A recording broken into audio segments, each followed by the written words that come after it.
Thank you. Meeting come to order. Thank you, Mr. Chairperson. Tonight, we have a special guest to do our Pledge of Allegiance. Her last meeting, I'd like to introduce and ask Maya Medina to lead us in the Pledge of Allegiance.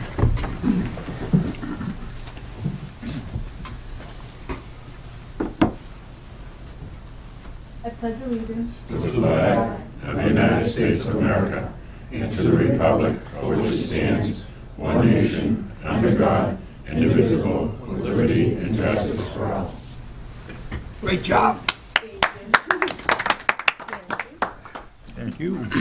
Maya, at this time, I would like to give you a certificate of participation awarded to Maya Medina Thank you. in honor of your commitment as a student representative to the school committee at Greater Lowell Tech High School. Oh, awesome. Signed by Bill Davis.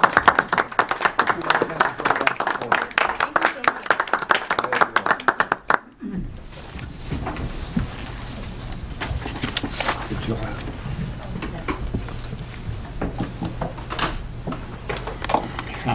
Oh. Ms. Davis has I'd just like something to take a to... moment to thank Maya Oh, for her thank you. commitment to our school over the last 4 years and for her service to our school and her voice. Student voice is important, and you have shared your voice and allowed us to make our school a better place for students. thank you so much. We appreciate your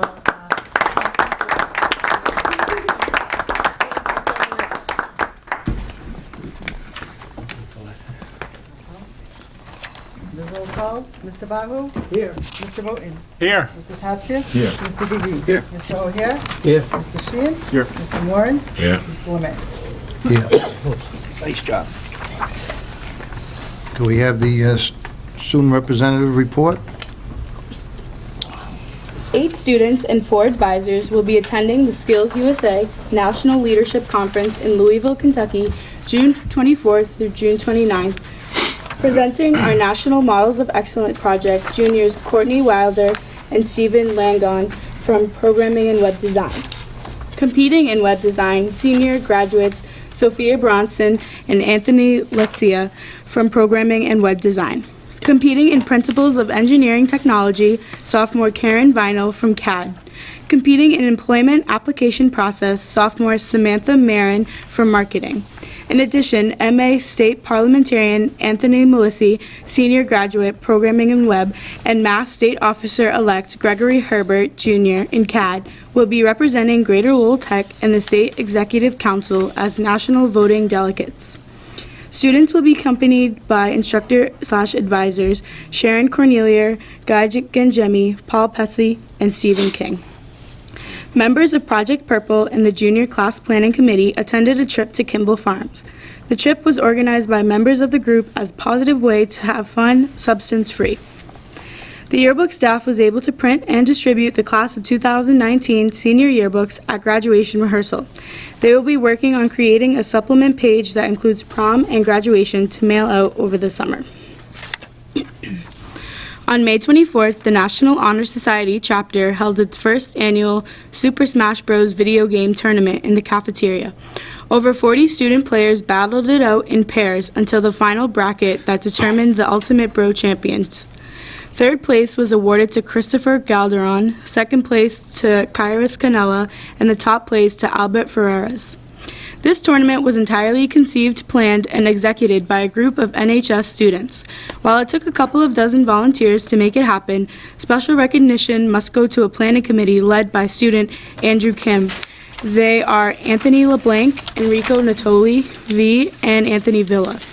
In addition, the chapter would like to thank Principal Davis, Christine Fody, and the entire IT department for their significant support. The tournament raised $385 and will be donated to St. Jude's Children's Research Hospital. Griffin Tennis was once again among the top teams in the CAC this season. Several players captured championships at the league meet held here at Greater Lowell on May 23rd. The track and field team has many team and individual success during the dual meet season, as well as a postseason and invitational events. Both boys and girls lacrosse fielded competitive teams that showed great strides as their year progressed. The Lady Griffin varsity team qualified for its first ever MIAA tournament appearance in the 7-year history of the program. Griffin softball had a successful season and qualified for the MIAA tournament play for the first time in 3 seasons. Boys volleyball once again qualified for both the state vocational and MIAA state tournaments. The baseball team finished the regular season as one of the stronger programs in the CAC, ending up with a record of 15-5. The Griffin 9 also qualified for the state vocational and MIAA tournaments. In the opening round of MIAA play, the Griffins defeated Salem in an 11-inning game, 4-3, and in the second round dropped Melrose in 8 innings by a final of 3-2. The team will play in the Division II North semifinal on June 12th versus St. Mary's of Lynn.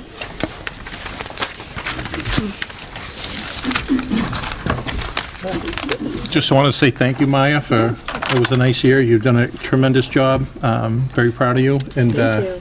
you're one of the highlights of our school, so Oh, thank you so very much. Thank you all. Thank you, Maya.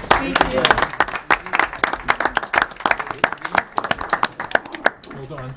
Oh, jeez. Oh, thank you. Thank you. Thank you so much. Have a nice night, Thanks. guys. Bye-bye. Thank you. We have a motion to approve the minutes of the last meeting by Committeeman Kempton Gigi, second by George O'Hare. Mr. Bahou? Yes. Mr. Booton? Yes. Mr. Tatsias? Yes. Mr. Gigi? Yes. Mr. O'Hare? Mr. Sheehan? Yes. Mr. Moran? Yes. Mr. Lemay? Yes.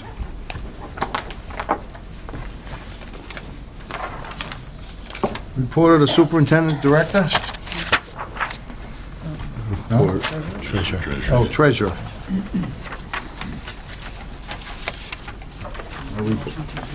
Waive the reading. Okay, we'll move to waive the reading of the treasurer's report. Motion to waive the reading? Second. Committeeman Booton, second by Committeeman Matt Sheehan. Roll Mr. call. Bahou? Yes. Mr. Booton? Yes. Mr. Tatsias? Yes. Mr. Gigi? Yes. Mr. O'Hare? Yes. Mr. Sheehan? Yes. Mr. Moran? Yes. Mr. Lemay? Yes.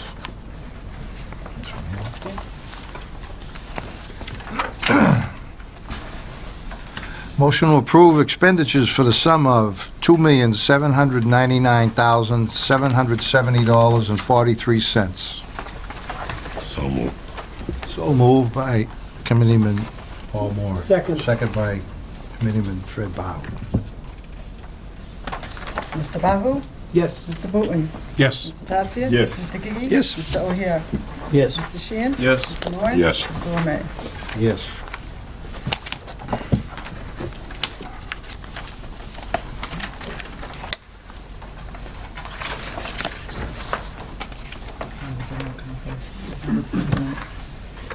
Which one? Report of General Counsel. Report of the superintendent director, please. Thank you, Mr. Chairman. Before I start the report, I just want to let everyone know, as we all know, today we finished a school year at 10:43 today, an outstanding school year. It was a very successful school year in terms of what we've accomplished as a school committee, as a teaching staff. I want to thank our teaching staff, our administrators, support staff, custodian, maintenance staff for their hard work. I also like to thank our students for always representing us well throughout the school year. And I also want to thank our parents for their continuous support day in and day out. In conjunction, this past Friday night, we conducted commencement exercises. I can tell you unequivocally, in the 8 years that I was a superintendent doing commencement, it was not the best ever for me. Our kids were fantastic. The ceremony, the keynote speaker, the chairman's speech, of course. It was fun to be there, and I'm really proud of our school district. I'd like to thank Ms. Davis, Mr. Costa, Ms. Sayre, Ms. Fabrice, Ms. Gorman for their great organization this past Friday night. Outstanding job. As we start getting ready for next school year, we have much to do in our school district in terms of getting our teaching staff in place, our physical plant. We've already started that work, and also the continuing the budget process. Mr. Chairman, you want to make a comment on the graduation you had I would- mentioned? Yes, I would just concur with the superintendent's assessment of the graduation. I want to thank Ms. Davis, all the staff that was in attendance, all the way down to the resource officer that were there, and it went very well. I think the parents, grandparents, everyone enjoyed themselves, and we were out within good time frame as far as I have heard, so I don't know if any of my other committeemen have anything to say, but Mr. Booton? I just wanted it on the record. You mentioned it about the staff, but understand that the staff doesn't have to come to the graduation, and I saw more staff members at this past graduation, and I specifically want to thank them for volunteering and coming out. And when they're hugging kids or they're high-fiving them, you can tell they care about the students that they're teaching. So it was a great show of respect from the student side, the way they behaved, but also that connection that the students had with the teachers and the staff that were here. It was the best I've seen since I've been here. So great job to everybody, Mr. Superintendent, Assistant Superintendent, and everybody involved. But very respectful, wonderful graduation, so Well I'd said. like that in the minutes. Thank you. Completely agree with Mr. those O'Hare? comments. I'm sorry? Completely agree with those comments. Thank you, Yeah, Mr. Gigi. Mr. O'Hare? I just want to point out the ESA, I thought it was excellent this year. But we have to give a little credit for Laurie Trahan, who was the speaker, did a wonderful job, as well as you and others. But I think the delivery was just what the kids needed at that particular time. Everything worked out fine. You couldn't have asked for anything better. Thank you. Okay, the report. Number one on the report is the May Cooperative Education Report. These are reports that are reflective of juniors only. As you know, this time of year pretty much mirrors last year in terms of the numbers going forward.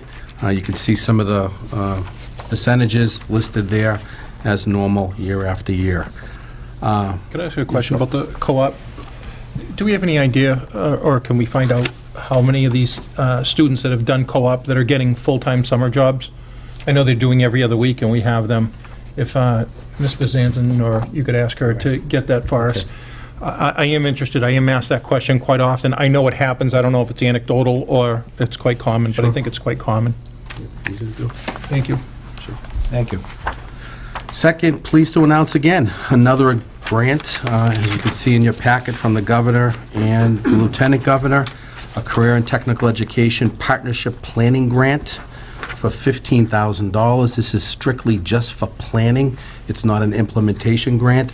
This grant's going to be used to start looking at, these were some of the comments that came from the last couple of years that we've been together, looking at career opportunities, new program models for after school and evening, opportunities to look at critical skill areas such as certified health, machine technology, and other career and technical pathways.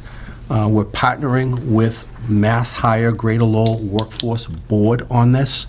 So this actual money is planning money to kind of think about what are some of the things we'd like to do. We had talked about this, and we kind of implemented that in the grant. There were some comments that had come out of the school committee in the past 2 years about expanding adult ed, expanding opportunities after school for our member communities to participate. So students from our 4 member communities could come here for an after-school program.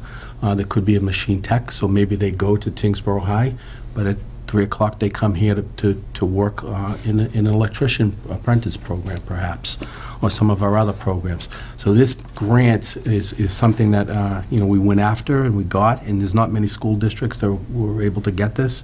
And I think the most important thing is our relationship with the Greater Lowell Workforce Board going forward. So this will be a year grant, so we'll be working on this for a whole year, and then most likely there'll be funding to go after that. So good thing. It's a really good thing. Wonderful. Going forward. Seeking support and a vote for approval out-of-state travel for Lauren Friedman, who you know, to attend the Advanced School Mental Health Conference in Austin, Texas, a lot of this cost for this comes out of that grant. It's almost like a requirement for her to go here on November 7th to 9th, 2019. So moved. So moved. Mr. Moran, seconded by Mr. Booton. Roll call. Mr. Bahou? Yes. Mr. Wooten? Yes. Mr. Tatsias? Yes. Mr. Gigi? Yes. Mr. O'Hare? Yes. Mr. Sheehan? Yes. Mr. Moran? Yes. Mr. Lemay? Yes. Before I invite Ms. Davis to go over the school improvement plan, the student handbook, and the athletic handbook, and the policy on head injuries and concussions, I'd like to acknowledge a few people in the audience tonight. Kate Palladino, who is one of our cluster leaders, finishing up her first year in the district, has done an outstanding job in our school district. Thank you, Kate. Did a lot of work with Ms. Davis on the school improvement plan, and her efforts were not unnoticed. Thank you, Kate. Also, Athletic Director White, who spent a lot of time on the concussion policy and athletic handbook to make sure we have things correct in there. Thank you, Mark. And I also want to reintroduce who you know, Amanda Roy, who spent time on the school improvement plan with Ms. Davis, is and still moving forward with her, trying to get her administrative license, and that's part of her practicum. And I want to thank her for her hard work. So I'd like to invite Ms. Davis to go over this 4, 5, 6, 7. Thank you. The floor is yours, Ms. Davis. Okay. Good evening, Mr. Chairman and committee members. Good evening. I guess I'd begin with the school improvement plan. So you all should have the school improvement plan in your packet. And as you know, the school improvement plan is a document focused on student achievement. It's a document that's developed with input from staff members, community members, parents. So I'd like to begin by thanking those individuals who were part of the development of the school improvement plan, those members of our school council, and the members of the school improvement planning committee. And as you can see, they're on the first page of the document. So I want to thank them for their support and all their help in developing this plan.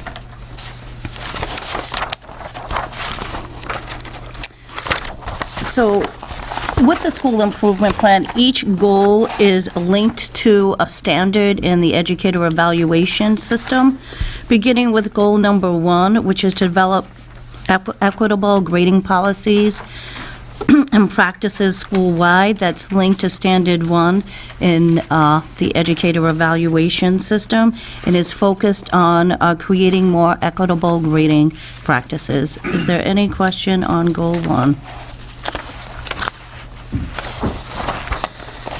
Goal number 2 is to create a learning environment focused on rigor and relevance, in which all students are focused on higher order thinking skills, analyzing, creating, and evaluating.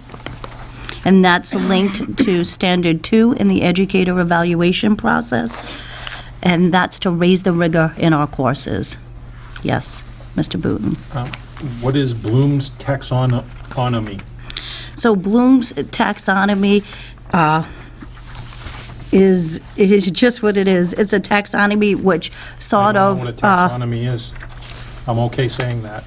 So it outlines the thinking skills, so it starts with basic thinking skills to more higher order thinking So it's a skills. pyramid of Yes, it's a pyramid doing this? of thinking skills. So right now, we want to raise the rigor to focus on the top of the pyramid, which is on evaluating, analyzing, and creating.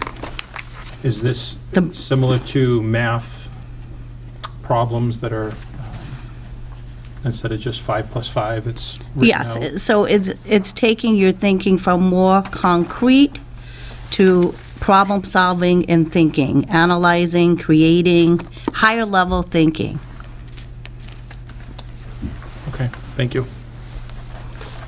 Getting students to think more and think in different ways.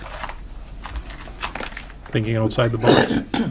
Well, analyzing is a higher level of thinking than just answering a simple question, yes or no, right? So a problem Yes. would be, a multi-step problem would be using higher levels of thinking. Okay. So we want our students to think at higher levels and focus on some of these higher level thinking skills, analyzing, creating, and evaluating. Thank you. I know the rest of my colleagues knew what Bloom's taxonomy was, but I didn't. Oh, thank you. You would come to our aid. Thank you. Had to do with taxes, right? And the third goal is focused on increasing student engagement and through projects, assignments, completion of oral participation, presentation. It's just increasing student engagement in the classroom. Any questions in regards to student engagement?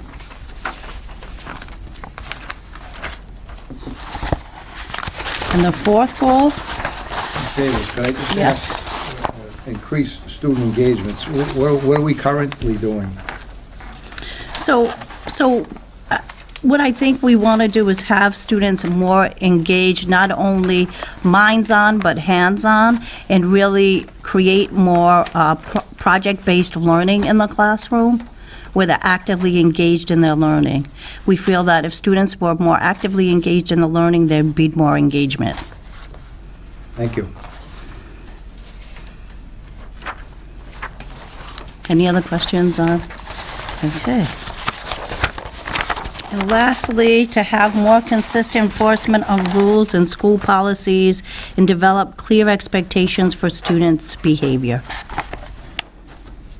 That's something we've been working on for a while, and we need to continue to work on, is being more consistent with our school policies and our expectations for students' behavior. Yes. Question. We have 4 goals here. Mm-hmm. What goals didn't make the improvement plan that were on the list? Other So, goals? so there weren't other goals. Okay. So basically, when we did the school improvement plan, we started with a survey, got some feedback from the staff, and then looked at themes as the results, and from those themes,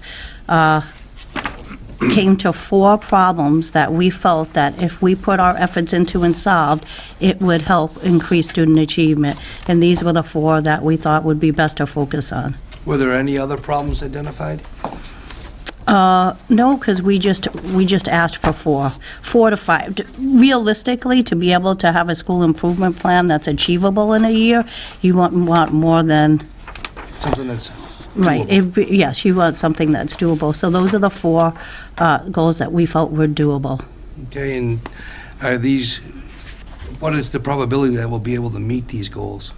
So we're hoping that there's 100% probability to meet these goals.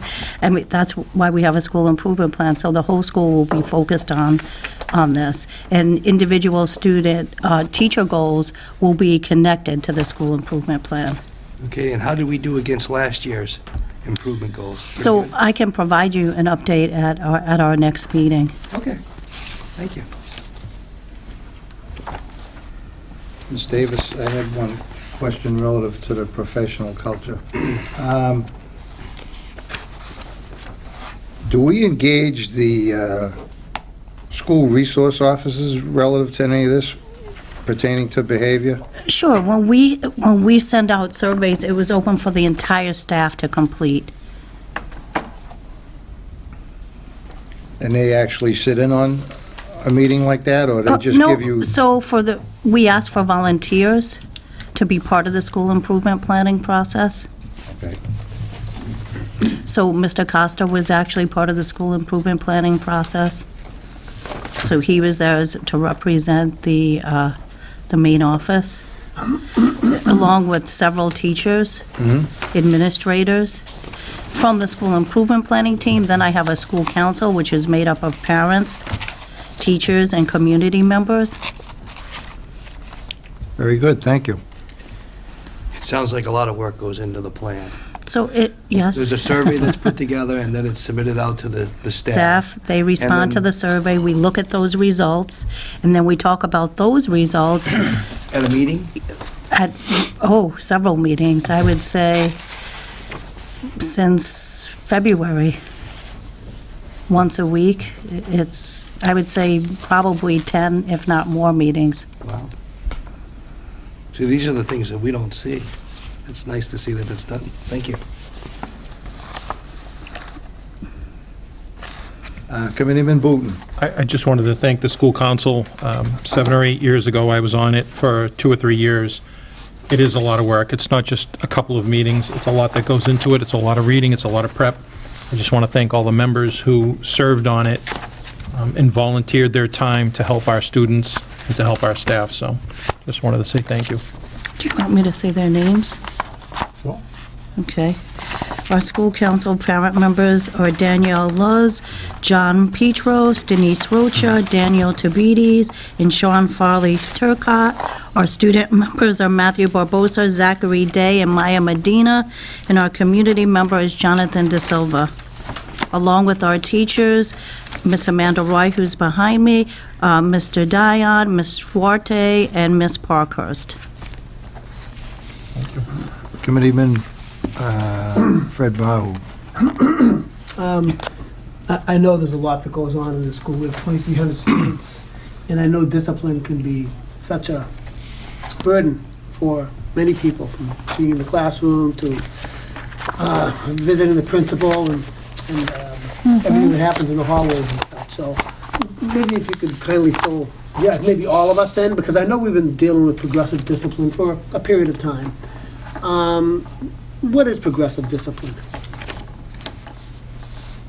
To explain, progressive discipline is looking at student behavior and dealing with it in a progressive manner. So for example, if a student maybe was talking out of turn in class, I would, for the first time, maybe give the student some sort of a verbal warning, have a conversation with them, saying that I don't appreciate that in the classroom. If it happened again, the next time I would contact the parent and say, we're having a problem. Your son or daughter is talking out in class. Maybe the next time then is I send them down to the main office. So it's progressive. Right, and do the teachers actually do that? Because I'm hearing, you're putting yourself in a teacher's shoes. Do they actually call the parents, at the end of their workday and such? Because, Yes, they do. Because I know, some students will constantly sort of disrupt the classroom or, So I think that's what we need to look at more, Mr. Bahou. The goal of classroom management or student discipline is to change student behavior. So it's more than just consequencing, is how are we going to change student behavior? So I think that's what we're looking at. How can we change student behavior? And what happened to the good old days when I was sort of in school and I might have said the wrong word, or might have blurted something out, or maybe got in a fight or something like that. That sort of, I would end up at the principal's office, I would get the wit scared out of me, and maybe I could correct myself. So I think that's well said for you, but consequences don't work for everyone, right? Consequences don't always change behavior. And if the goal is to change behavior, we have to look at other ways besides consequences to change behavior. And that goes along with the state's new regulations in Chapter 222, that they want you to use a less form of discipline, the least restrictive discipline, prior to giving kids detentions, prior to suspending students from school. Use some positive behavioral interventions and supports. Sure, and I can understand that it could Restorative justice. Of course, and I understand that, right? It could work in some school districts, but I know this school district's a little bit more. Well, we're very large. Right, We're a we're very not large school We're district. also inner cities. And like any school district, for any sort of a program to work, it needs to be implemented consistent. And I think that's what we're talking about here when we say we need to become more consistent and more tight as a school community to make a change in our discipline practices. And how long have we been using the progressive discipline? We've been using progressive discipline for years. Right, and how is it working out? So I think along with what the state is saying, it's not necessarily changing behavior, right? If there was a change in behavior, then we'd see reduced rates in suspensions and reduced rates in in-house and out-house suspensions. That would mean we were changing behavior, but it doesn't, the data doesn't show that. So we're sort of putting it on the school improvement plan, hoping for So, better so data. we're putting it on the school improvement plan, going to develop a committee, and going to start to talk about this, and start to talk about, as a school, how do we become more consistent? And what can we do to work, to help to change student behavior? If progressive discipline isn't working, if consequences aren't always working, because we have repeat offenders. Right, and is every student treated equally? Like, like, let's say, me being scared, will sort of fix me, but, Mr. Booton over there, he just keeps on. So it's about changing the behavior. A consequence might scare you, but it might not scare the person. Right, so does that mean? So there's the two goal different- isn't really to scare, the goal is to change the behavior. Right, well, something might work for me that may not necessarily work for him. Yes, Right? So yes, if him and I did the same thing in the classroom and something worked for me, I guess you would sort of follow that right, because the goal is to change your behavior in a positive way. in a positive way. Mr. Booton? Am I getting the tone that we've disciplined the kids and they haven't done what we've needed, so we're going to cut back on the amount of discipline? Nope, that's not the tone. No, that's not Let's be the honest, tone, at a and certain not point- the perception. At a certain point, there's students that need stronger discipline, and they need to be separated from the other children who are trying to learn. So the needs of the one don't outweigh the needs of the many when those students are trying to learn and you have constant disruption. So I just don't want to see a case where, well, we'll have a second talking to them or a third talking to them. Some kids, the talking isn't going to So work. I don't think wanna that's get what to we're that. saying at all. That I was think the we tone I have a was getting. progressive discipline system here at school. I think we need to become tighter as a school community in implementing that progressive discipline system, being more consistent across the board. And I also think that we have to look at all options, because if it's not changing behavior and we have repeat offenders, then it's not working. Just on the verbal, when you're approaching, because I think the state is trying to use the least intrusive means to change behavior based on what you said. So in a verbal reprimand in the class, is the approach with the student one where you call out the student saying that his conduct or her conduct is inappropriate and that it's interfering with the learning process for the others, and because I've had to call you out on it for 2 minutes, I've been distracted from teaching for 2 minutes? Is it the communication with the child that needs improvement in order to change that behavior? Or is it you just say, hey, you need to stop? How is the school approaching that particular problem? And then you rise to the next progressive level. Is it the communication? I think it's a little bit of both. A little bit of both, along with consistency across the school community. Is there any, how does the school try to assist the teachers with that consistency? I think that's why the This is goal in the is here, plan? to try to work with that. Okay. And I think communicating more, having them understand the new requirements in Chapter 222 and what the state is asking us to do, and how we can do that here. How do we do that? How do we do that to improve our suspensions? That's not saying that we're going to tolerate behavior, unacceptable behavior like drugs, weapons, things like that. That's Zero tolerance. yes. Committeeman George O'Hare. Yes. Quite frankly, I think we're doing a great job from what I've seen here in a whole long period of time. I think it's changed drastically as far as maintaining the culture of many of the students because of what has been done here at the Greater Lowell. For example, I can remember there were probably a security person in the school. Today, that isn't the case because we have cameras, we have people going to Jamie, everybody is active. We have a special room which was kind of tight where we had security, but now that is a dedicated security area and they're getting the message right away.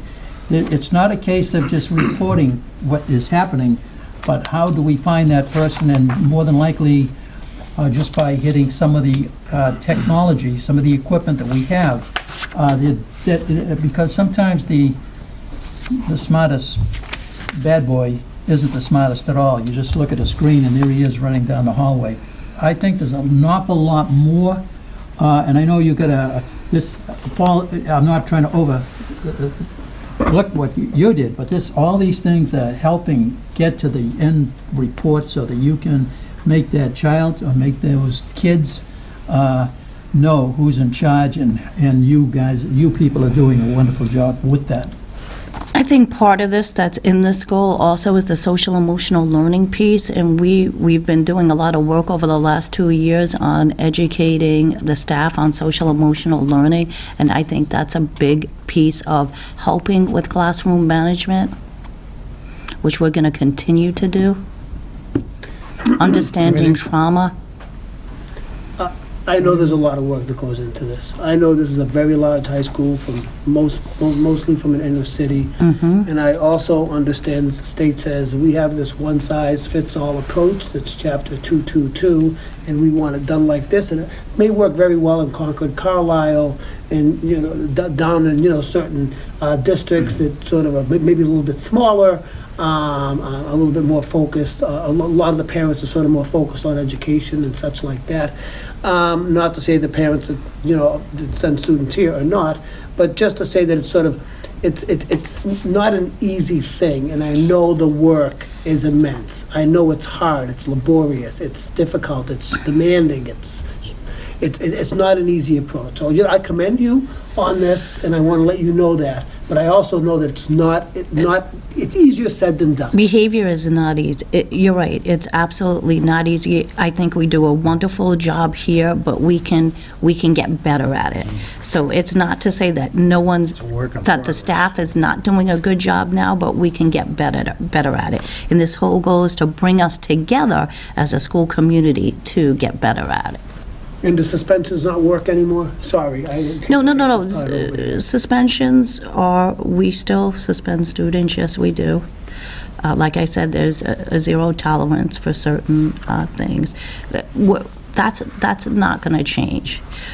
I guess this goal is about becoming more consistent as a school community with implementing some of our discipline policies. And getting stronger with our classroom management consistently across the board. Could we have a roll call on the school improvement plan for the year 2019 to 20? Thank you. Motion approved by Committeeman Sheehan, seconded by Committeeman Gigi. Roll call. Mr. Bahou? Yes. Mr. Booton? Yes. Mr. Tatsias? Yes. Mr. Gigi? Yes. Mr. O'Hare? Sure. Mr. Sheehan? Yes. Mr. Moran? Yes. Mr. Lemay? Yes.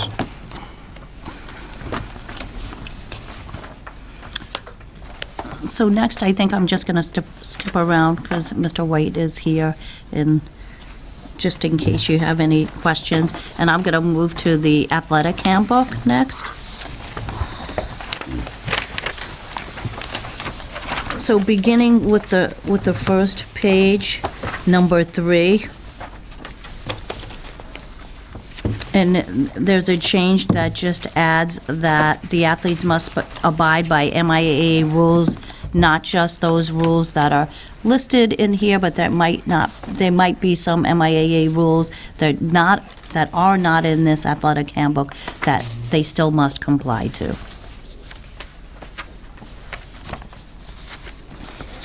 And number 6 is just adding to the alcohol, tobacco, and drug rule, vape pens, e-cigarettes, and all those electronic devices that now have a significant impact on our school, on the world, and our school community.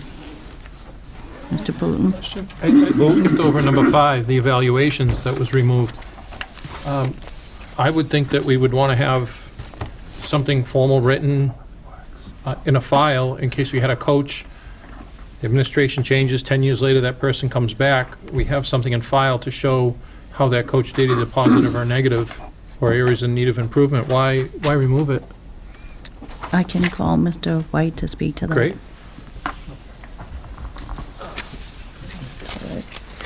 That's something that's been discussed in terms of the evaluation process with, at different various, like, athletic director conferences and things like that. It's talked about a lot of districts, all the coaching appointments are single-year appointments. And the consensus kind of is on if you create an evaluation file, like you're talking about, like as with the teaching file, for example, like the teacher evaluation cycle. Sometimes that can be, it's a positive thing in some ways, but it can also be a negative thing in some ways, meaning if, like in the teacher evaluation process, there's certain steps that someone gets to if there was ever an issue in someone's evaluation. And I'm speaking in a negative context. If there was ever a problem with a teacher, so to speak. There's certain remediation steps you have to go through and things like that. And it was the advice that was kind of given at some of the more recent conferences is if you start that process with coaches on yearly appointments, you might be opening up the door to, if you have an egregious situation with a coach that you wanted to just, seeing as it's a yearly appointment, you could just move in another direction if you felt that was in the best interest of the kids in the program. If you've created this file of, like you're saying, there wasn't any issues for X amount of years, you could kind of paint yourself into a corner, I guess, would be the kind of the easy way to say it. If you had this file that said, all these years of great things, but then something egregious happened, be it, with their responsibilities, an interaction with a student, interaction with a parent that wasn't what you were looking for out of the coach in the program, it would just be informal evaluations are better, meaning, preseason meetings, checklists, things like that to make sure we're following all the rules we need to follow. But in terms of actual formalized evaluation process, that's not always effective on yearly appointments, was kind of the consensus. I think I'm going to disagree from the fact that it can kind of create a buddy system that you don't really see how the person did. I mean, if you're a bank teller and you had 25 years of stellar service and then you stole $20,000, the previous 20 years doesn't really count for it. I think we need to have some sort of mechanism, and it's not the teacher evaluation, which is much more detailed, just something as simple, either got along with parents, didn't get along with players, is motivational. I mean, there could be a 5-point checklist that positive or negative. If a coach gets in a fisticuff with another coach, I would want something in writing so that we know 8 years down the road when they come back to us and say, well, there's nothing wrong, there's nothing in my file that I did anything wrong, then we have to say you're right. So it's a 1-year appointment, like you said. We have the right to bring them back or not, but I'm not looking at you being here for another 30 or 40 years unless you want to. But administrations can change, and I think it's helpful to have something in there, not the teacher evaluation because that's way too technical, but just something that you have and you can look back. So.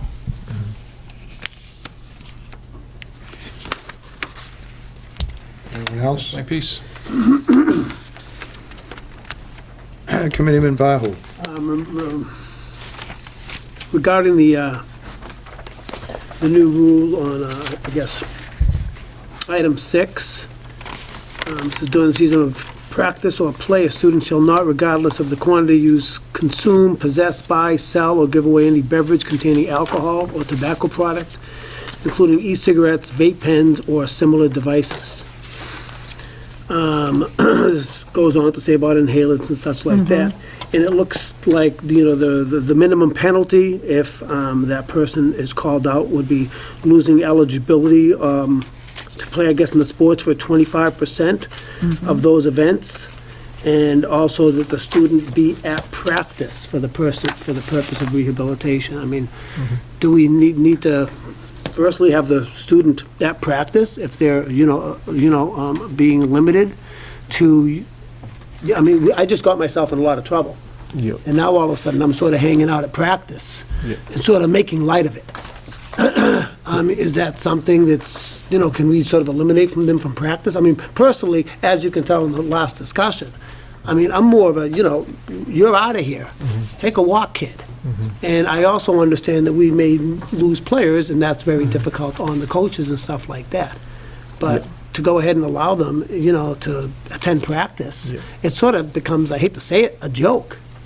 So maybe if you could speak on that. The rules is written there is actually verbatim on the MIAA handbook. That's just a cut and paste. That's how The MIAA adopted the rule. That's how they interpreted that they felt would be the best in the interest of the students, because you have varying levels, and we have our discretion. Everything the MIAA says is, obviously, they defer to the district in terms of if we feel it's an egregious offense, meaning, because you runs the gamut, and I've seen them all. I've seen things where, the old cliche, now it's not smoking anymore, it's vaping in the boys' room, to, getting arrested and having assault charges and stuff. That person's not gonna be part of a practice. But if I'm a kid who has a clean discipline record, which actually did happen this year, a kid with a very clean discipline record, a non-existent discipline record, a team captain for one of our teams got caught with a jewel on school grounds. Automatic 25% suspension. So for me to tell that kid he can't be a part of the program at all on your first ever offense as a senior, March of your senior year, and we want to eliminate you completely from the program for, with the equivalent of, in the spring, 5 games, because it takes so long to play the games because of the weather, would have been 2 months. That's pretty harsh penalty for something, so that's why that rule is written that way. In the first paragraph of the MIAA handbook, it says that. It says, these are the minimums. Schools can go above and beyond if they choose. This is the way we interpret the rules, and at your discretion, you can enforce more. So if somebody did have like a very egregious violation, yes, we would probably say it's in your best Based interest. on our student Exactly, handbook. and they could have a hearing with Jill and myself, and we would say, it's probably in your best interest to just get your house in order and we'll worry about athletics later. But in a situation like that, like this real life example that happened this year, we felt it would probably be beneficial for the young person to be able to stay involved with the program until they served their 5-game suspension. So this is minimum, correct? Correct. And, and I just heard you say it, just because the state, when it goes ahead and says, this is what we ask on the cut and paste, you Correct. guys can go further. Correct. Sure, and you use an example of one kid, and I understand there's an example of one kid, but I also know there's an example of probably many other kids that sort of go beyond this. So is there any way that sort of we can implement sort of a little bit more, something more forceful for, and I understand it sort of works against progressive discipline, but I also know that if I'm going to that, if I'm not allowed to go to 25% of my games, and I am a person that's sort of, I don't want to say notorious, but I've done this more than once, and people haven't caught me, and then I sort of bring that element back to the team. Am I not sort of making light of it? So it can be sort of give that student a little bit more stiffer discipline? I think we said that we do that. Okay. I just hope we do, because I'm just, I know vapes are a big deal these days. I know pens and oils and all this stuff that's sort of entering school districts across the state of Massachusetts, not just here, where my son goes to school too. And I just think it really needs to sort of, we need to somehow grab a grip of it. We are because- very aggressive. Okay, as I'm being right now. Thank you.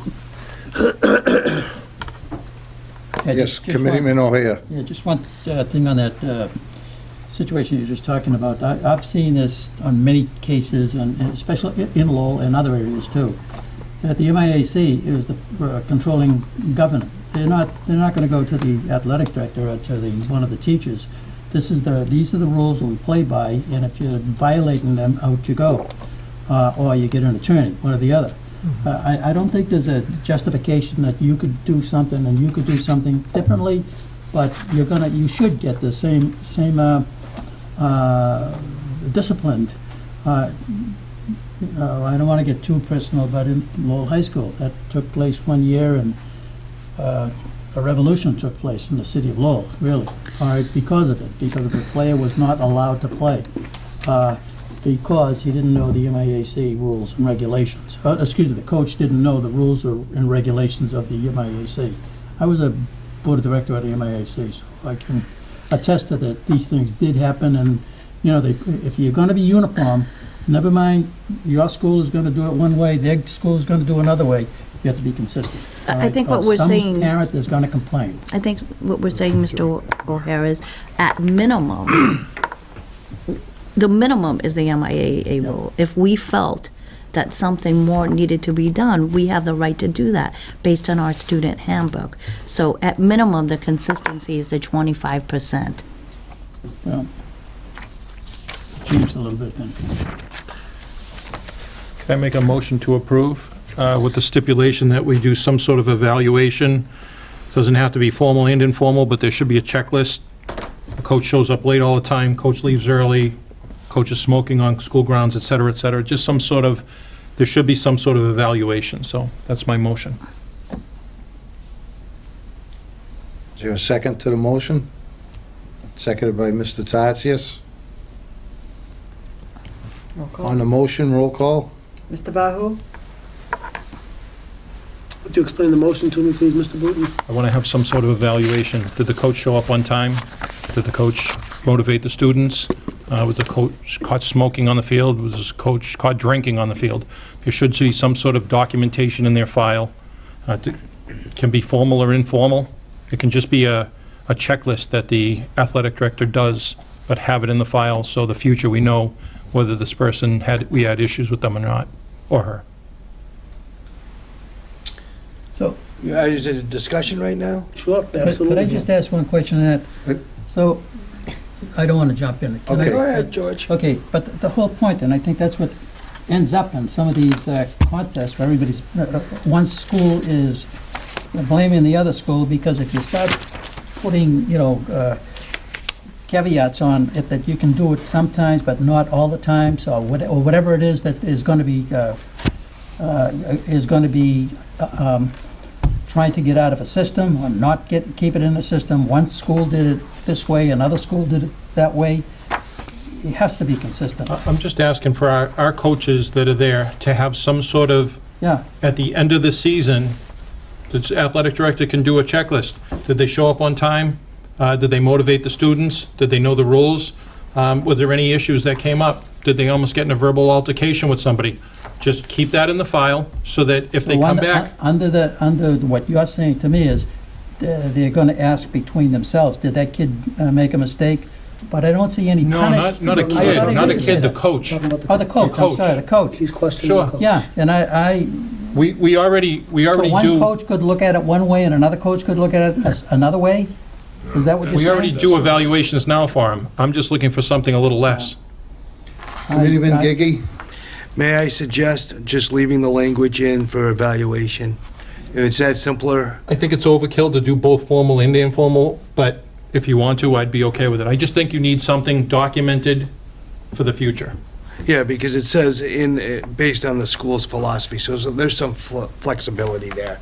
Okay. So I would, if I'm understanding you, you want some sort of evaluation process. Just reassert the language there, and I think. I'd be fine to amend my motion to keep the original language in. Roll call. Can we have a second? You gotta have a second. Second? I'll second it. Second by Committeeman Gigi, I'm sorry. Clerk, call the roll, please. Mr. Bahou? Yes. Mr. Booton? Yes. Mr. Tatsias? Yes. Mr. Gigi? Yes. Mr. O'Hare? Yes. Mr. Sheehan? Yes. Mr. Moore? Yes. Mr. Lemay? Yes.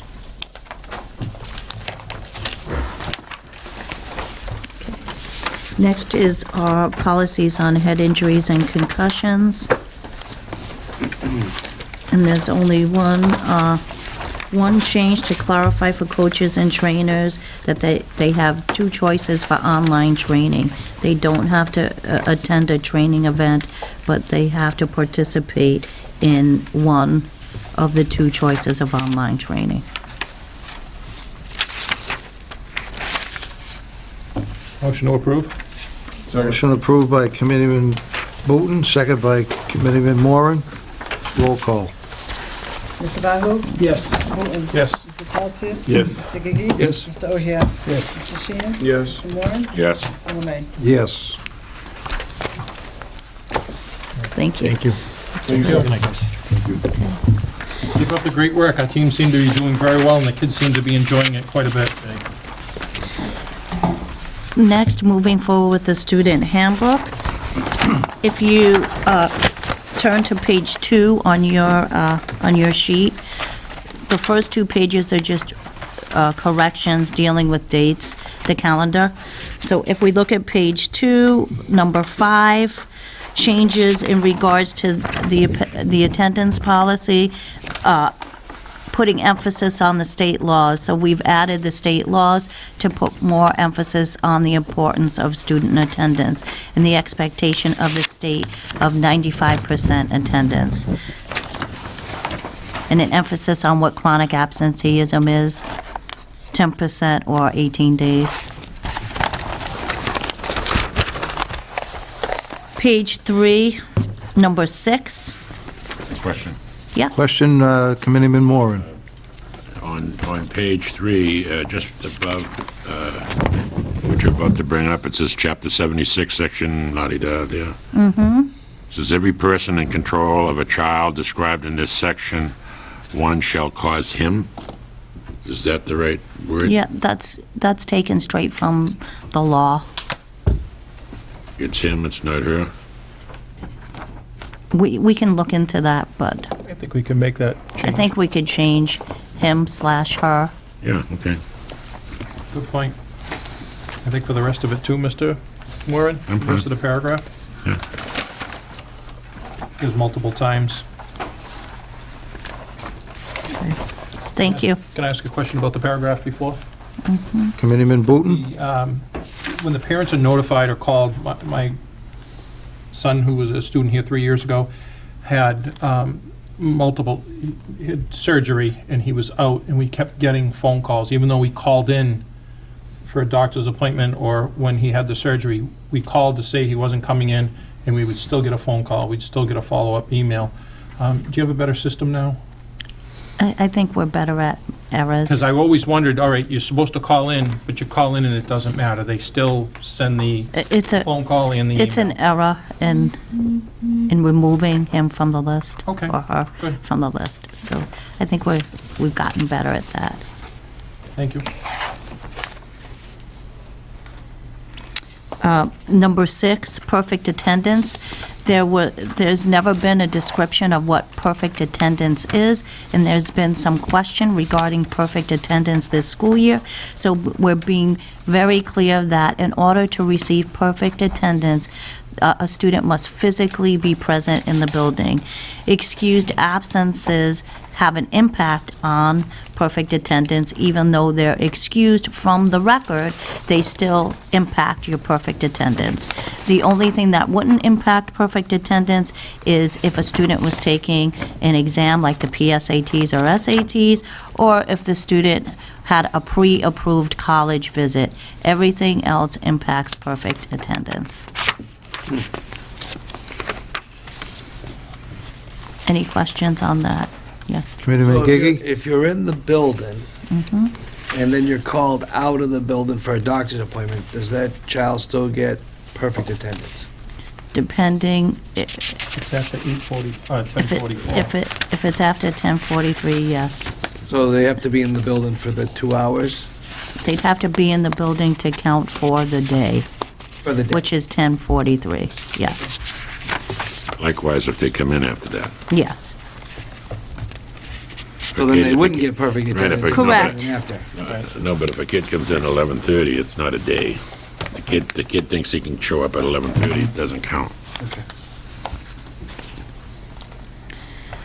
Again, number 8, just putting some emphasis on encouraging parents not to dismiss students, to try to schedule appointments outside the school day. It's just an emphasis on the importance of attendance, and for students to learn, they really have to be here. Number 9, we're going to accept notes from medical professionals, not just physicians, because Chairman, I had a question about this. Go ahead. So, are we opening ourselves up? My wife's a nurse. Could she write my son a note? Please excuse him, he had a fever today or he wasn't feeling well. no. A medical professional would mean a dentist, a doctor, I think. We were just trying to cover dentist and doctor. So, medical professional, I would think, I was going to ask if a CNA or an LPN would count as a medical professional or an EMT. It would be Only a doctor. an appointment note, a nurse A dentist is- practitioner. A dentist is a doctor. A nurse practitioner in Massachusetts has to work under a doctor, Yes, so that it would have still- to be under the care of a So doctor, why take yes. physician out then? I just Because don't want to see you because open yourself up. there was some question in regard to a dentist not being considered. Then- So we just left it open for medical professionals. Okay, I think, all right. If you're good with it, you Yes. may have to deal with that. Continue, Ms. Davis. Medical dismissals, a nurse's dismissal is documented as excused absence. So if our nurse dismisses a student because they're sick, that's an excused absence. That was never noted before in the handbook, and now it is. Again, the planned, unplanned, or emergency dismissals is just about the process, how a parent should submit a note, and it's just verifying the whole process in writing, which was never verified before in writing. Page 5, number 12, just offering an explanation of the importance of assessment. Number 13, adding some specific information about misconduct on a bus, consequences that could occur if you were found to have misconduct on a bus, your seat, anywhere from your seat being reassigned to a suspension from riding the school bus. That was never in the handbook before, and we felt it would be important to put in the handbook. Would that be conducted in-house or by the company or the driver? That's conducted here with us. We work with them. If there was something egregious, they would present it to us, and then we consequence accordingly. So the consequences could range anywhere from just telling a student they need to sit in a certain seat, or to suspending those bus privileges. So now we have it in writing and the student Now we has it in the handbook. Now it's in the handbook, and Thank you. parents and Thank you. students are aware of that. Number 14, on cell phones, just another emphasis to parents on trying to have parents, if they need to contact their student, to contact the main office, just letting them know that contacting students on cell phones during the school day is disruptive, and we're trying to limit this or avoid it at all costs. And we do have a main office with a phone that if parents wanted to reach students, they can reach them via the school phone. Number 15, clarification on Yes, I have a drive. question on 14. Sure. Committeeman Booton, Fred Bahou. Close enough. I'll start with B's. I'm a parent of a high school student. Sometimes he's at play practice, sometimes he has games and such like that. And I will, as a single parent, contact him, hey, you know, what time are you gonna be home? I'm going out and such like that. So I'm not gonna call the school office. I don't know that I need to speak to the school office to go ahead and summons my child to go ahead and speak to me, just so that I can figure it out. Most people do have cell phones these days. They carry them with them and such. How's the cell phone policy working? Because, I mean, I'm a firm believer that cell phones should not be used in the classroom. So I think if you saw the school improvement plan, that was one of the policies that we're looking to work on becoming more tight and consistent with, because it's not consistent throughout the building. So, like, can I be in the corridor and text my dad? no, you cannot. I cannot. No, you But I cannot. have my cell phone on me. Your cell phone's on you, but it's not visible.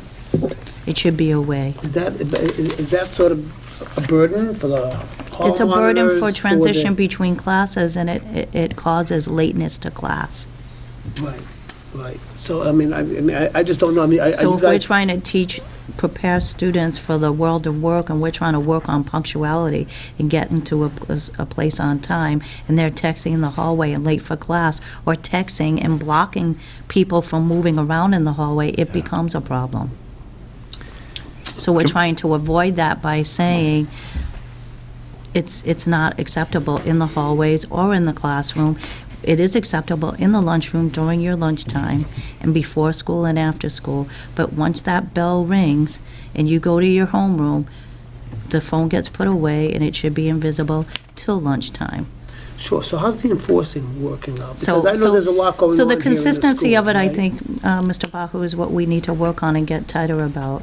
I believe if we, as an adult community, become more consistent with it, our students will be better at it. Sure, and the State House is passing laws for people not to text and drive. Actually, we're not even going to be able to go ahead and speak on the telephone and drive anymore, right?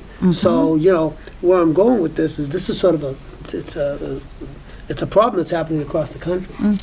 And I don't know if we need to totally focus on cell phones being used in the corridor if, my parents or someone's trying to get a hold of me. Granted, I understand we don't want to speak with another kid across the building, and we don't know what the heck is going on, and nobody's really speaking on the phones anymore. I don't think the big focus is the hallway. I think we're working on the hallway.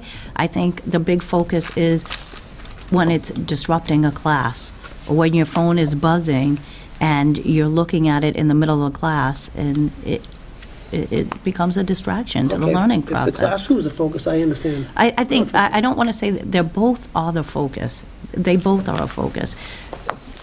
Because allowing one, the school policy says no phones, right? Your phone should be invisible. So that's what we're working on. In hallways, in the classroom, your phone is invisible. It goes away, it's put away, and it comes out at lunchtime. And then it goes back away again. So I think we need to get more consistent as adults enforcing that policy. We have Committeeman Gigi and then Committeeman Tots here. So Just briefly, is there a GeoNet fence that can prevent communication during certain hours of school? Because what Mr. Bahou wants to do is to be able to reach his son or daughter to verify where they're going to be. But that can be done at the end of the day as well as, and so it's not disruptive to the class. Is there technology out there which the school could implement? It's And then it would federally be- illegal. It's federally illegal. Is it? Yes. The planes, Absolutely. you have to turn off your phone on a plane. Yeah, but they don't shut them off by that. I mean, you can look it up. Some schools I'll do. bet you a coffee that cannot allow, they do not have any jamming devices there. It's against federal law. I have to take a look Coffee? at it. Huh? Yeah, I'll put a coffee on it. All right. So on the students do coffee, have the Mr. Tatsias? opportunity, students do have the opportunity during the school day to look at their phones, to check their messages, and that would be at lunchtime. Well, I applaud this effort because speaking as someone who employs people at times, these kids today don't realize that their time when they're working is not their time. And they think that they can be on the phone at any time. And not just kids, adults too. And any effort that you put forward to teach them that there's a time and a place for this. And I believe, I agree with you, Mr. Tatsios, because we are preparing students for competitive employment in the world of work, and it still continues to be a problem with our employers and students on the phone. So we'll continue to try to work with the students here at school to teach them that we're preparing you here to get ready for the world of work. That's why we're asking you not to use your phone in class and not to use your phone in the hallway, because when you go out to work, you won't be able to use your phone. And I think part of the problem in the school is some teachers aren't as good at enforcing that. So as a school community, I believe that you're correct in that we have to get tighter and work together as a school community to be more consistent enforcing our cell phone Glad policy. to see that that's Yes. a goal. And yes, it is. Thank you. And I think just one last thing on that, and I'm sorry. Go ahead, Committeeman Bahou. I'm just trying to sort of, identify, if students are sort of walking in the corridor with it, and the hall monitor sees them, or a teacher sees them, and they're sending them down to the principal's office, it's put your phone away, put your phone away, put your phone away.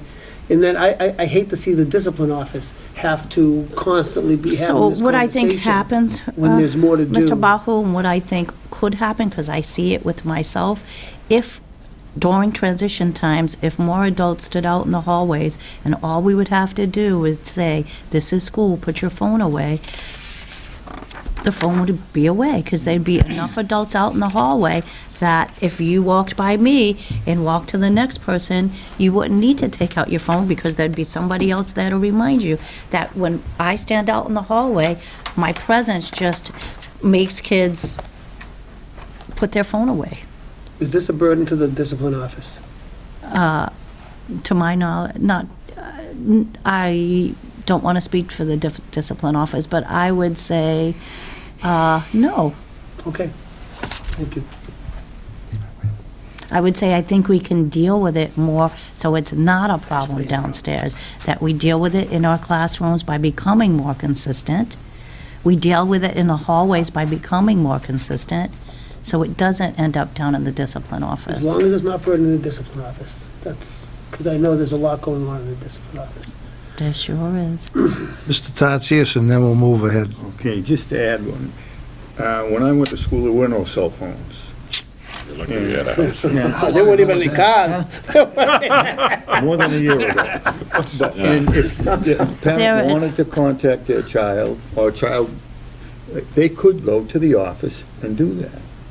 I mean, the schools aren't any different now, and it's easier to contact somebody because the parent more than likely has access to a cell phone. So denying them access to it 24/7 in school, I don't think is a burden. One quick question. Do they have school email? They can use the Chromecasts to access their school email, their Gmails? Yes, they can. So they could always email their parents? Well, that's also shouldn't happen, because it's a distraction to the learning Oops. process. If they're in the library. All right, sorry. Right. You Back may, in my day, though. you may continue, Ms. Davis. They're limited to the access, though. Okay. Oh, number 15, the driving and parking. A clarification that driving is a privilege, and those privileges could be revoked as well if your driving habits get out of hand. Smoking and use or possession of tobacco products, repeat possession offenders are subject to random searches. That's something that we felt important to put in the handbook. We often recommend for those students who are repeat offenders that they're subject to random searches. Now it's just in the handbook to support our actions. Number 17, when you go to in-house suspension, you must turn your cell phone in until the end of the day, which is after you serve your detention. So they cannot take their cell phone with them to in-house. It has to be turned in and kept in the main office. Cooperative education, number 18. This we talked about with school council, and school council felt strongly about this after hearing feedback from our cooperative director in regards to some of the reasons why, or some of the things that our employers felt our students needed to improve on. One of them was leaving without notice. So we thought it would be important to put something in the cooperative education, in the handbook as well as in the cooperative education policy in regards to those students who just decided to leave their job and walk off and never come back, to sort of consequence them for that by saying they weren't able to get another job for a marking period. Instead of walking away from a job, coming back to school and saying, well, I just want another job, can you find me one tomorrow, that they need to be, show better employability skills by providing that notice. And employers reported that there were many students that left the job, just walked off and never gave them any notice. So we talked about that. We decided to put this in the handbook, saying that they would not be eligible for another job for a marking period, and that they would have to do a reflection about their behavior within 10 days. I think it's fair. Very good. Especially walking off the job with employers that have been with us for many, many years and support our cooperative education program. Or even 1 year. Yes. Question from Question Councilman about Moran. that. As in past having been an educator here at the school, seen times where a kid is not, I want to see how well it's monitored, because that we've had a situation where maybe you lost your job, but you're telling the school you're still working. And then all of a sudden, another month goes by, we find out you've just been out of school. Right, well, that has improved. Now it's just walking off the job without providing appropriate time to your supervisor. Okay. Is the employer obligated to notify the school? Yes, that's how we find out about That's this okay. behavior, yes, That's standard, right? yes. Okay. Commissioner Tatsias, you had a Just a question? comment.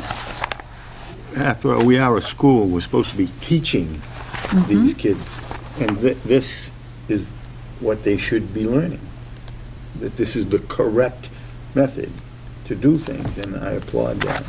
Right, Because thank you. these kids need to know. Right, and improve their employability skills. This Code of is a conduct. very big employability skill. It really jeopardizes our reputation as a school, Yes, it does. so it's important to change. Thank you. Number 20, the guidance department, now counseling is now alpha, no longer based on the shop that they're in. I think that's just one more page, page 8. Just changes to the National Technical Honor Society, National Honor Society, in regards to their community service. Their community service must be community service done during high school. They can't say that they did community service in elementary school. It's really focused on present community service hours, community service that they should be doing in high school. And number 22, English Learner Parent Advisory Council. This is new this year. A regulation that requires us to have an English Learner Parent Advisory Council. So Mrs. Palladino, who is here this evening, started an EL PAC this year. So we're putting it in the student handbook, so everybody knows now that we have an EL PAC to service our English language learners. And those are the major changes to the student handbook. So I so kindly ask for your approval. Just briefly, when you say, Committeeman Gigi? yeah, when you have cell phone, like my watch does everything my cell phone does now. Yes? And you got it down in the handbook as cell phone. Where- There's one other section that says other electronic devices, so I think the watch may fall under other electronic devices. But sometimes you might want to broaden the scope in the future to include wristwatches, glasses. The technology's changing so rapidly. We can do it right now. Which Mr. page Gigi. is that, Mr. Sure. Gigi? You can do it right now. You can I'm add just it. looking at You in-school can't send a text, suspension. But you can't send a text off that. Oh, yes, I can, yeah. You can. Yeah. Oh, yes, I can. In-school suspension, what page is that in? In school is Page page six, 6, number that's 17. 17, and then I was reviewing back on the assessment teaching. Student assessment is a critical aspect of teaching and learning, measures the extent. You said all electronic devices must be removed in all testing environments. Maybe you want to just So I amend think it. that's why we used all electronic devices. That would include an iWatch. Are you asking for, in number 17, to, instead of saying leave cell phone, for them to leave all electronic devices? Yes. I like You it. want to make that? Get it. Yeah. Let's go, take their jewelry. Take So, their eyeglasses. so that's They do reasonable. have things Yes, now, too. that's a good catch, Mr. Gigi. Yes, Thank you. I appreciate that, yes. I'm glad Get Smart was 40 years ago, because we'd be leaving their shoes. It should be electronic devices. That's how we broaden the scope of beyond a cell phone. I don't remember. Okay, thank you. Motion to approve. Motion approved by Committeeman Bahou, seconded by Committeeman Gigi. Clerk, call the roll, please. Mr. Bahou? Yes. Mr. Bowen? Yes. Ms. Hatzius? Yes. Mr. Gigi? Yes. Mr. O'Hare? Yes. Mr. Sheehan? Yes. Mr. Moran? Yes. Mr. Lemay? Yes. So thank you all for your support. I just want to say thank you for another wonderful school year. It's always a pleasure working with all of you, so I appreciate your support. Thank you. Thank you to Ms. Palladino. This was amazing work. That's a lot of work. Okay. Okay, moving forward, number 8 on the superintendent's report, I'm going to ask for an executive session for collective bargaining purposes after the meeting. Thank you, Mr. Chairman. Okay. So we would move forward with the report of the business manager. George, you have the floor. Thank you. Good evening. All right. I have one item, in your packet, a little explanation. We have an OPEB trust agreement that had been revised. Initially, the school committee voted on the OPEB trust agreement back in December 13th, 2018.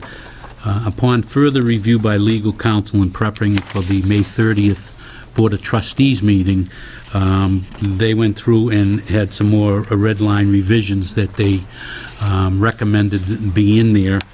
And so at our May 30th trustees meeting, the attorney was present and we went through the whole agreement and it recommended that it come back before the board to get your approval on. The document is attached, and you can see all the red line items were put in there by our legal counsel. And a vote would be required for your approval. Does Mr. Sheehan have to read the whole 13 pages? Motion approved. You go, good, Chris. Motion approved by Mr. Sheehan. Second. You have Go a- ahead, Judge. I'm sorry, I have a motion up. You have the wording on the motion? Oh, I have the- okay, go ahead, please. I have the motion. You got, To adopt the Greater Lowell Regional Vocational Technical School District's other post-employment benefits, OPEB, amended and restated trust agreement. Seconded by Mr. Sheehan. Clerk, call the roll. Mr. Bahou? Yes. Mr. Bowen? Yes. Ms. Hatzius? Yes. Mr. Gigi? Yes. Mr. O'Hare? Yes. Mr. Sheehan? Mr. Moran? Yes. Mr. Lemay? Yes. thank you very much. Just want to make note on that, the trustees are meeting tomorrow to approve the approval that you just made tonight. Yeah, anyone's welcome to come. It's 11 a.m. here, Downstairs. downstairs. conference room. Conference room, I'm sorry. Can I attend by telephone? If you don't have nothing to do, If you have your buttons turned off. Not allowed in school. Reserve. I just got that. Thank you. Every time you Old shut off the business? telephone, someone makes $1 million on a new project. Yeah. Ask if there's any business. Old business. Ask if there's any business that needs to be discussed. Is there anything relative to old business we need to bring up? Committeeman O'Hare? I just want to let you know that at our last meeting, we had a little discussion on what we were going to do in the future as far as some of these antiquated items that were in the book in terms of finances, making certain departments that we, what do we call it? I forget what we call the, well, to make a long story short, the money that's brought in from the big Foundation? the big function that we have every year, you know, the golf tournament, et cetera, they're raising a lot of money. They did an excellent job this year. They did an excellent job last year. the foundation is what you're looking for. Did they?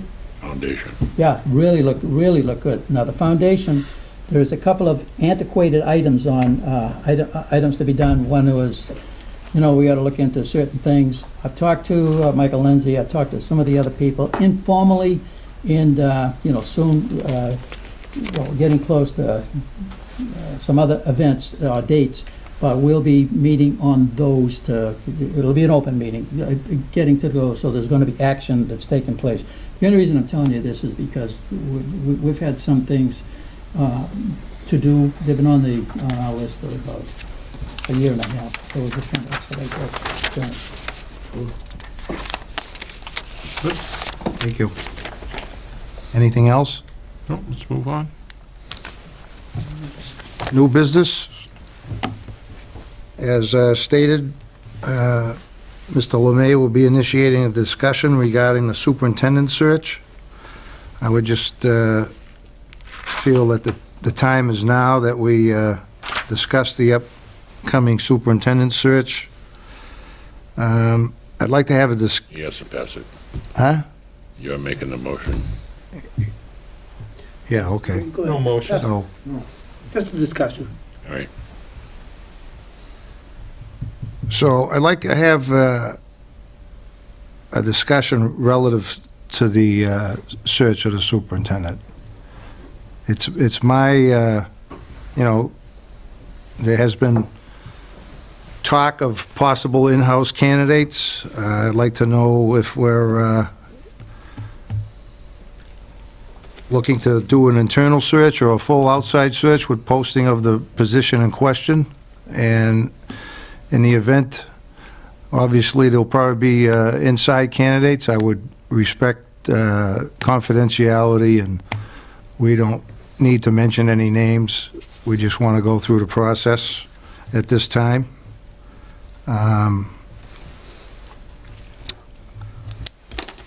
I would suggest that we do things as we have in the past. Whatever way we go, I would like to suggest, as the chair, that the committee would be a committee of the whole, as far as the search subcommittee, a committee of the whole. And we will need to name a chair of that superintendent's search subcommittee.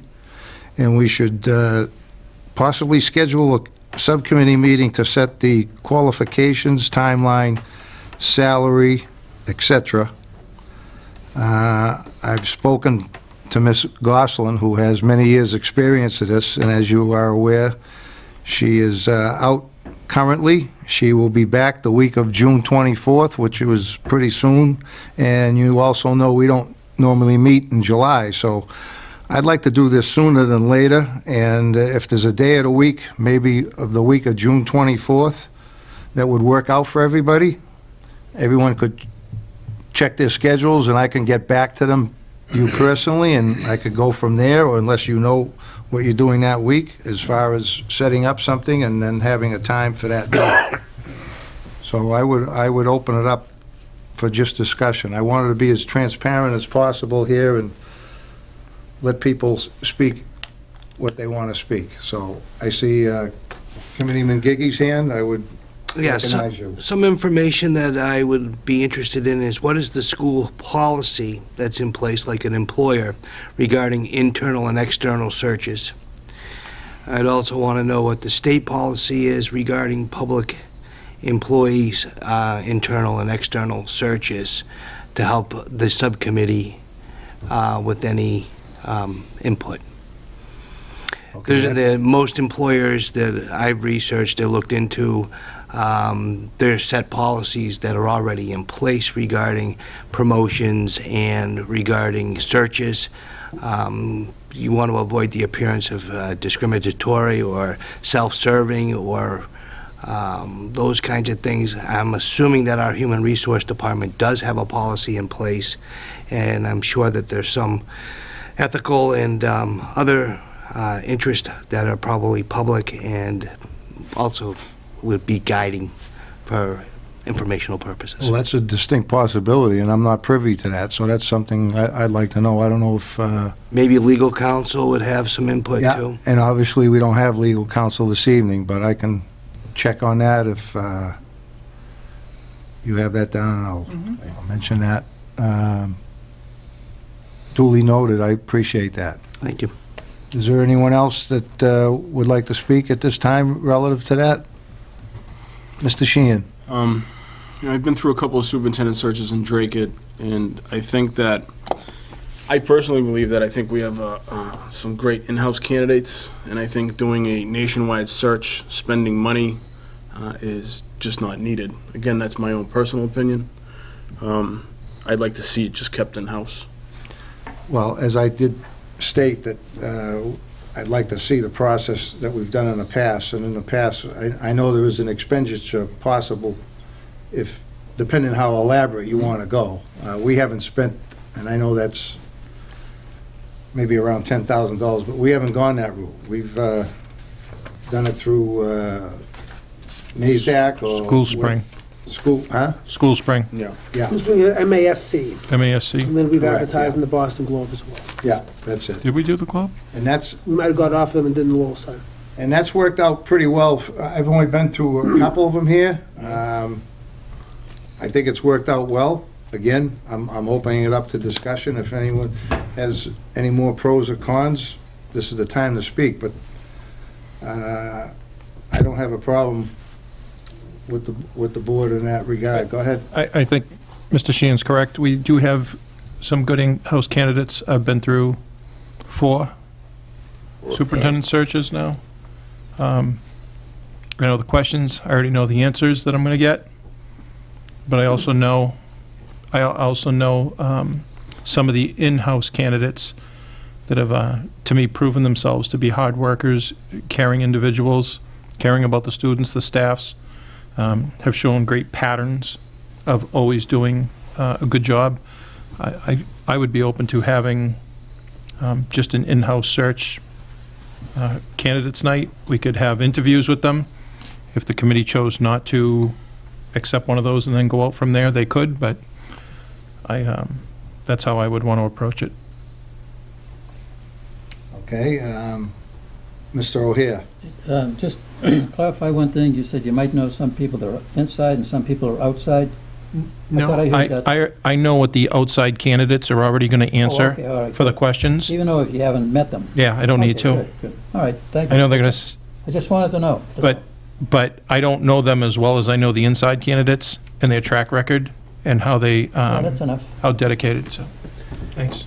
I will speak for myself, but I think I speak for the majority of the board. There's one, if not a couple of things I'd be looking for, and that is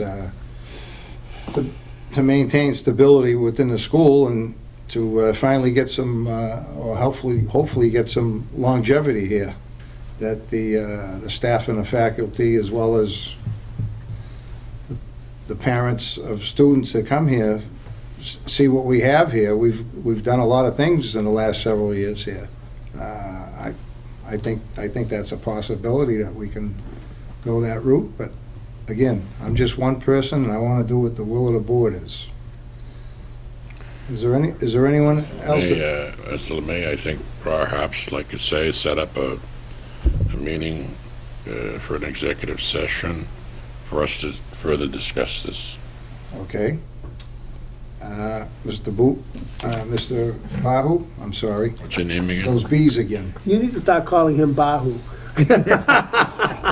There you go, flip-flop. Change those placards. Go ahead, Fred. I think, my only thought on this is that, our current superintendent, Mr. Mastrocola, is leaving, in January. And it might not be a bad idea to implement a acting superintendent or an interim superintendent if we were going to do a full search, because of the reason that a lot of superintendents are already employed, and if they were choosing to leave their district, they couldn't do it mid-year. So it might be sort of beneficial to us to sort of even I think have... it would be beneficial just based on transition, to get some transition with the superintendents currently still here. The earlier the better for me. That's why I'm bringing this forward. That's my intent. Sure, so again, I was just thinking interim superintendent might be a good answer. We could sort of, and they could clearly apply for the job.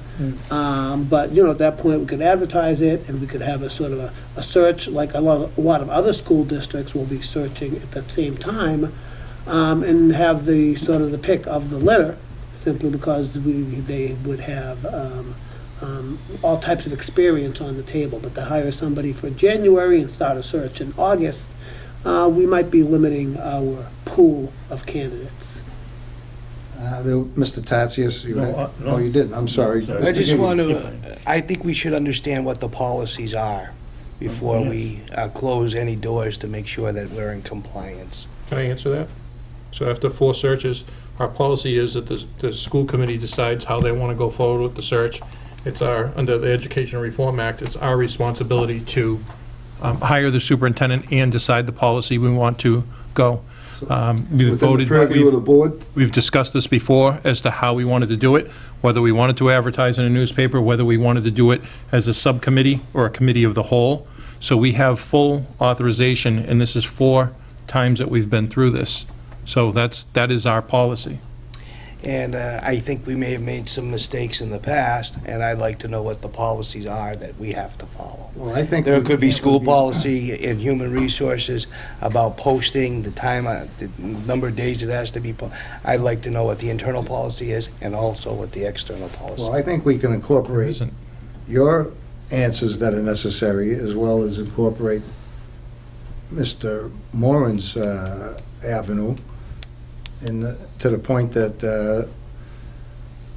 an executive session would have to be posted for so long, and we'll have legal counsel in the interim get the answer to that, and we'll discuss that at the executive session. It's just a question of when people want to get together on that. Yeah. What would be the reason for the executive session? I don't know if it's covered. I think, I'll intervene, I think is that instead of, at least if we're in executive session, we speak a little more freely about what it is in what direction we want to go. I get it, I just don't think that's a legal reason why we're allowed to go into executive session. We can go in to negotiate a contract, but we can't go in to discuss. Well, if you're going to be hiring of discussing certain people. personalities or staff, I believe that is a, that is a course for executive. We can check out, Yeah, I think if you're talking bet about, another coffee. Again, I can talk to Mr. McCarroll. I'm down one. ASAP. Go ahead. How about, can that be discussed at the subcommittee level? Sure, it Sure, can be. it can. We can have a subcommittee meeting to discuss our superintendent desires, whether we wanted to hire someone in-house, whether we wanted to have a little bit more laissez-faire, or if we wanted to do a full-fledged search and how we would like to go ahead and create it, develop a timeline. Perhaps during that time, we could answer your question, Sure. and we would have an answer. That'd be great. Well, it appears the majority of the board is on the same page, so to speak, so we, Discuss it at the subcommittee meeting, get the information Mr. Gigi asked for. yeah. Okay. I'm on So board. how does the board want to proceed as far as setting up the meeting? Do you want me to give you time to look at your schedules, or? Can I look at my phone and see? Not if you don't have permission to put them in this room. Because as you all know, we normally don't meet in July, so I think time is of the essence in some respects, depending on how you're looking at it. You know, and I don't want to interfere with people's vacations. If we can get one meeting out of the way with a couple of questions answered, I think this could probably be resolved sooner than later. you do the 27th, that gives everybody 2 weeks, 2 weeks from today, 27th. You said you want to do it before July. Well, I mentioned that Ms. Gosselin is back on the 25th, Okay. so it could be anything after the 25th. And I don't expect Okay, all 8 members to know what their schedule is, last week, but are we going to limit the number of people that will be able to apply? I think we talk We'll all about be in that the at the next subcommittee. I meeting. think we discussed all that at the Yeah. subcommittee They could meeting. be there for 10 or 15 candidates coming in. Right. We can have 30. I understand that, but don't you think you might be able to have some idea of what criteria is before you even get to that level of cutting it down from that big base rather than just going in with, I don't think there's that many that would have the necessary certifications. well, that's, George. yeah. Not that, I would say that. couldn't be 90 overcome at some point, I would but say that 90% of them don't have the Sure, certification. George, you run superintendent searches, and at the Yes. end of the day, we take in this many applications, Yeah. and then we begin to remove the ones that aren't qualified, and then we begin to sort of, whittle that down to who we may want to see. right? So I'm sure we can discuss all that at our subcommittee meeting. A lot of, Committeeman Gigi. a lot of things you can narrow, the criteria are so tight that it only fits one or two people. All right, and you can have again, I'm interested in the policies. And I think that's important to know so that we're in compliant with the state regulations and the school policies for internal versus external and so And forth. as a student of law, I agree with you. And that's my first priority, and then we can take a look from there where we can go. Okay? I think, I want to interrupt. Go ahead. I just think that in the subcommittee meeting, all of what we've just talked about can be discussed to move forward That's on my what we understanding. just, what direction we're going to go. Sure, some research will be done. And legal counsel will be present. So, So I heard a date of June 27th. I don't know, I've also heard a date of June 25th.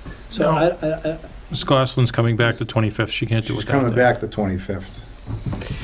I believe that's a Tuesday. I think she'd be available that evening. I'm not sure. I'm sure we could check with her. Well, I think that'd be pushing the envelope. It's not don't you? Yeah, I don't want to, you want to do it the Thursday, the 27th? 26 or 27? I prefer the 26th. And what are we going to do? Wednesday, the We gonna cut 26th. the number down, or No, We're not even in- we're not even in. Discuss how we're just going to discussion? discuss All right. this. 26 Well, would be good. sometimes Yeah, Wednesday the 26th. things sneak around. Wednesday, the Wednesday, the 26th? 26th? I'm unavailable on Wednesday? Wednesdays. Do what? I'm unavailable on Wednesdays. All right, Okay. then it goes to Thursday, the 27th. Thursday, the 27th. That I can do. Everybody else? What time? Yeah, what time? I'm amenable to the board. I mean, I'm with, 5? 5 Throwing works. something out to get the... Yeah, that's a Go. little 5. early in case I get tied up, but How about 6? 6:30 is fine. 6? Yeah, 6 is fine. 6 would work. 6? 6. 6 o'clock when? What, 27. Thursday, the 27th. Well, I'll tell you.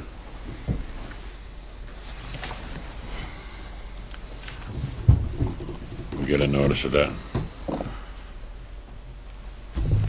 so between now and the 26th, a flyer is going to go out to everybody. Did I read that? Anybody 6 that's o'clock. interested in this? No, No, we're just going to, No, no. we're just going to come and talk We're about gonna set how the we're gonna do it. parameters as far as, Preliminary, all right. Do you know if you're going to send out notice of the meeting? The electronic, Cheryl's not here. the electronic notice. invite. Yes, I can do that, yeah. Great. well, with executive, it has to be posted accordingly, too. Well, it's a subcommittee. Yeah, but it's a subcommittee of the It has to whole. be It's a posted. Oh, it's of the whole, that's It's right. not executive session, it's subcommittee. Of all of it. So it has to be Well, posted we 3 can call it a days. special meeting. Committee of the whole, However you want to look at it. subcommittee of the whole. Okay. Anybody else? Thursday, June 27th at 6 PM. Yes, Ray. Motion to adjourn. No, not yet. Superintendent head. We're all done. Oh, he's got something to add, I Oh, think, Quick executive. You gotta make a Oh. motion. We have a, to go to Yeah, we executive, have to go into the, curveball. potential issue. and this is for the collective bargaining for non-union. Okay. so do we go out and come back in? Or? So he's gonna make the Gotta motion. make the motion Make the first. motion to go We can to stay right executive here. session. Yeah. make the motion. Motion by Second. Mr. Sheehan, seconded by Mr. Gigi. Mr. Roll Bahou? call. Yep. Mr. Booton? Yes. Mr. Tatsias? Yes. Mr. Gigi? Yes. Mr. O'Hare? Yes. Mr. Sheehan? Yes. Mr. Moran? Yes. Mr. Lemay? Yes. Will there be any votes taken after executive session? Probably. Yes. You have till 1. Take a recess. David, thank We'll get you. into your I phone think we should after- just yeah, move right in. okay. I'll be quick. We're out of executive session. We will now proceed with a roll call. Mr. Bahou? Yes. Mr. Booton? Yes. Mr. Tatsias? Yes. Mr. Gigi? Yes. Mr. O'Hare? Yes. Mr. Sheehan? Yes. Mr. Moran? Yes. Mr. Lemay? Yes.